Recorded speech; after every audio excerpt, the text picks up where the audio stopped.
Hello বন্ধুরা, ওই তো আজকে আমি রান্না করবো পাবদা মাছ সিদ্ধ আর হরমু মাছের ওই যে কাতলা মাছের মাথা দিয়া আলু বেগুন দিয়ে একটা তরকারি।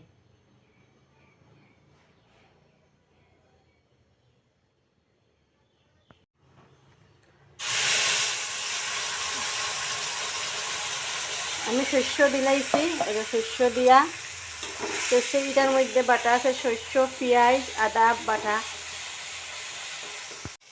ওই যে আমার মশলা ভাজা হয়ে গেছে, অহন জল ফুল দিলাইমু। ওই যে পাবদা মাছ সিদ্ধ হয়ে গেছে।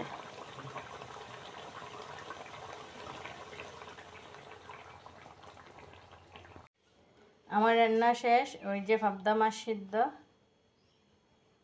আর আলু বেগুন দিয়ে মাছের মাথা দিয়ে।